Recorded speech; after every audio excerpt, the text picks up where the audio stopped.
Hey guys, I thought I'd do a short video on machining one of the new Spew Monkey skateboard wheels. Um, all machining is done in-house, all the casting in-house, and pretty much all my tooling here, it's all been made by me by hand.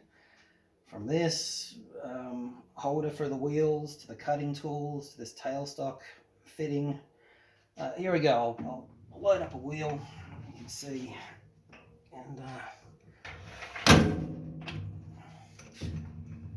they're going to get a bit noisy now, but this is one of the wheels that you'll be able to buy soon down at Skater HQ.